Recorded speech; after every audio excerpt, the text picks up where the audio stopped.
Turi būsto paskolą ir planuoji grąžinti ją anksčiau laiko? Stop, tu darai klaidą. Šiandien papasakosiu, kodėl populiarioji taisyklė apie skolų vengimą yra mitas, dėl kurio gali prarasti šešiaženklį skaičių.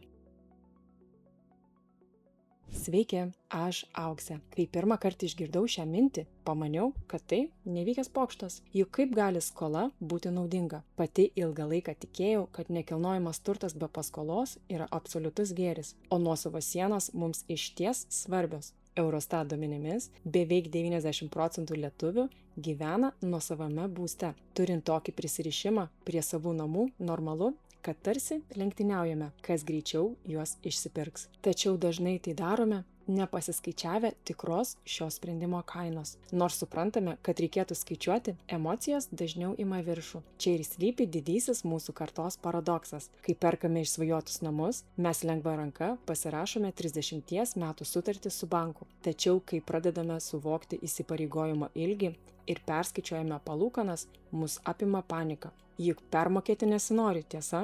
Būtent dėl to tolimo horizonto toji skola pasidaro tokia slegianti ir norisi jos kuo greičiau atsikratyti. O štai mintis lygiai tos pačius 30 metų disciplinuotai investuoti į savo pačių ateitį daugumai atrodo kaip neįveikiamas kalnas. Net jei tam reikėtų skirti gerokai mažesnes sumas. Skolininko etiketė mus taip psichologiškai vargina, kad esame pasiryžę atiduoti bankui visus savo sukauptus pinigus. Tačiau pašalinus emocijas ir pažiūrėjus į skaičius darosi aišku, kad laikas iš tiesų yra tavo kaip skolininko draugas. Paimkime 2019 metus. Tuomet vidutinis atlyginimas į rankas Lietuvoje siekia apie 800 eurų. Dabar 2026 jis jau yra apie 1500 eurų. Paimkime 500 eurų paskolos įmoką. Prieš keliarius metus ši suma būtų atėmusi didžiąją dalį vieno žmogaus atlyginimo. Šiandien tie patys 500 eurų jau sudaro tik trečdalį vidutinės algos. Ir čia slypi esmė. Kol tavo pajamos per dešimtmečius auga, pati paskolos įmoka tavo gyvenime tampa vis lengvesnė. Net jei dėl Euribor svyravimo ji kažkiek pakyla, bendras vaizdas nesikeičia. Laikas ir infliacija pamažu tirpdo tavo skolos vertę. Skubėdamas atiduoti paskolas dabar, tu bankui atiduodi šiandieninius brangius pinigus, už kuriuos dar gali daug nupirkti. O po 10 ar 20 metų ta pati įmokos suma tau atrodys visai kaip maža smulkmena, nes pinigų vertė bus visiškai kita. Kad tai nebūtų tik tuščia teorija, paimkime hipotetinį scenarijų. Tarkim, perki būstą Vilniuje, imi 200 000 eurų paskolą 30 metų su 4,5% palūkanomis. Tavo mėnesinė įmoka gaunasi apie 880 eurų. Ir štai biudžete atsiranda šiek tiek laisvės. Nusprendi kas mėnesį papildomai atsidėti 150 eurų. Ką su jais daryti? Scenarijus A – skolos mažinimas. Papildomai grąžinant tuos 150 eurų bankui, paskolą išmokėsi beveik 7 metais anksčiau nei planuota, bei sutaupysi apie 43 000 eurų palūkanų. Skamba visai neblogai, tiesa, taip maniau ir aš, bet pažiūrėkime į scenarijų B. Tuos pačius 150 eurų kas mėnesį investuoji į S&P 500 ETF, kurio istorinė metinė grąža siekia apie 10%. Kas tas S&P 500? Įsivaizduok jį kaip didžiulį muzikos festivalį. Investuoti į vieną įmonę – tai tarsi pirkti brangų bilietą tik į vieno atlikėjo koncertą. Jei jis nuvils, vakaras sugadintas. O S&P 500 yra bilietas į festivalį su 500 stipriausių JAV kompanijų. Net jei kelioms įmonėms nepasiseka, likusios vis tiek ištempia bendrą rezultatą į viršų. Tau nereikia spėlioti, kuri žvaigždė spindės ryškiausiai, tu tiesiog nusiperki visą rinką. Šiam scenarijui iliustruoti naudoju Financial Lithuanian skaičiuoklę, kurios nuorodą paliksiu komentare. Beje, fl.lt puslapyje yra ir daugiau labai naudingų skaičiuoklių, kurias dažnai pati naudoju. Suvedus minėtus skaičius, rezultatas stulbinantis. Po 30 metų sukauptas kapitalas gali siekti 339 000 eurų. Atskaičius mokesčius lieka beveik 300 000 eurų. Tai yra beveik 7 kartus daugiau gryno pelno nei sutaupytos palūkanos atiduodant paskolą anksčiau. Tai savarankiško investavimo galia. Jei šie skaičiai ir tave privertė susimastyti, ar tikrai verta suskubti grąžinti paskolą anksčiau laiko, kviečiu prenumeruoti kanalą. Čia griaunu senus mitus tam, kad tavo pinigai dirbtų tau, o ne atvirkščiai. Žinoma, sukurti tokią grąžą neužtenka vien tik norų. Kad pasiektum tokį rezultatą, reikia nepermokėti įvairių paslėptų mokesčių, kurie mažina tavo pelną. Kaip tiksliai tai padaryti, išsamei aptariau kitame epizode, kurį galėsi pažiūrėti po šio. Nuorodą matai ekrane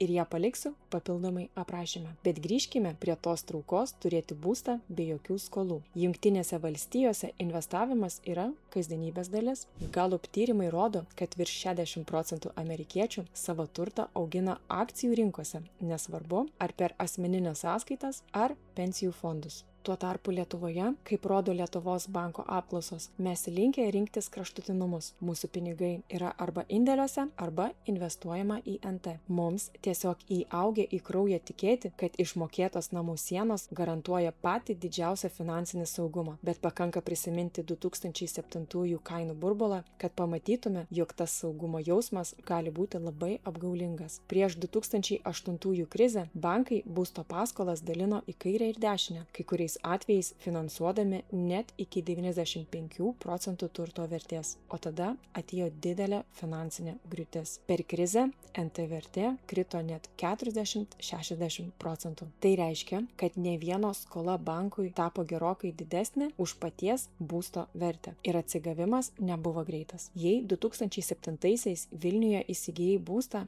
prireikė net 12 metų, kol jo vertė rinkoje vėl pasiekė tą patį lygį. Tačiau čia įsijungė infliacija. Kadangi per tą laiką pinigai stipriai nuvertėjo, vertinant tikrąją perkamą galią, tai, ką už tuos pinigus išties gali nupirkti, turtas visiškai atsistatė tik po 17 metų. Tai reiškia, kad savo buvusią vertę būstas atgavo tik 2024-aisiais. Tuo tarpu, ta pašaipiai vadinama rizikinga akcijų rinka, tas pats S&P 500, po tos pačios pasaulinės krizės į savo aukščiausią tašką vėl grįžo jau 2013 metais. Tai yra ženkliai greičiau nei nekilnojamo turto rinka Lietuvoje. Būtent čia mes prieiname prie paties svarbiausio suvokimo apie tai, kas iš tiesų yra saugumas. Manoma, kad išmokėtas būstas suteikia ramybę, tačiau išties tai yra likvidumo spąstai. Likvidumas tiesiog reiškia tai, kaip greitai savo turtą gali paversti grynaisiais pinigais, jei tau jų staiga prireikia. Todėl finansinis pamatas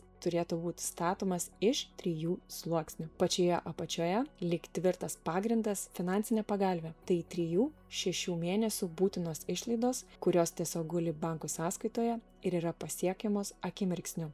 Antras sluoksnis – fondų, vadinamųjų ETF portfelis. Prireikus juos galima parduoti per kelias minutes. Aš tikrai neskatinu realizuoti galimo nuostolio, bet net jei fondas laikinai nukritęs vertėje, o tau žūtbūt prireikia pinigų, tai vis tiek yra prieinami pinigai. Ir tik trečioje vietoje, pačiame viršuje, stovi nekilnojamas turtas. Jei visus laisvus pinigus atiduosi paskolai sumažinti, ištikus bėdai būsi turtingas tik ant popieriaus. Būsto per dieną neparduosi, o bankui tavo sumažėjęs skolos likutis bus visiškai neįdomus, nes jis vis tiek reikalaus pilnos kasmėnesinės įmokos. Turint finansinę pagalvę ir ETF fondų situaciją ir savo pinigus valdai tu, o ne bankas. Bet kodėl mes vis tiek norime atiduoti tą skolą bankui kuo greičiau? Atsakymas slypi mūsų mąstysenoje.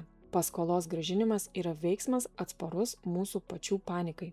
MIT tyrimai atskleidžia vieną liūdną tendenciją. Kai rinkose prasideda neramumai, žmonės dažnai neišlaiko įtampos, pasiduoda stresui ir išsiparduoda savo investicijas pačiu blogiausiu metu, kai kainos būna nukritusios. Realybė tokia, kad mes patys dažnai esame didžiausia rizika savo pinigams. O štai bankui atiduotų pinigų tu jau nebegalėsi išleisti ar išsigandęs atsiimti. Todėl atiduodami paskolą anksčiau laiko, žmonės iš tiesų sumoka už ramybę ir apsidraudžia nuo savo pačių klaidų. Tai ką daryti? Jei tavo tikslas yra kuo greičiau užauginti kapitalą, savarankiškas investavimas į ETF fondus laimi vienareikšmiškai. Tuo tarpu tavo būsto vertė kyla bet kokiu atveju. Nesvarbu, ar paskolą jau grąžinai, ar vis dar ją moki. Tačiau, jei skola tau neduoda ramiai miegoti, galima rinktis hibridinį modelį. Pavyzdžiui, 20% savo laisvų lėšų skirti papildomam paskolos grąžinimui, o likusius 80% investuoti į fondus kapitalo augimui. Kai nusprendi, kad savarankiškas investavimas yra tavo kelias,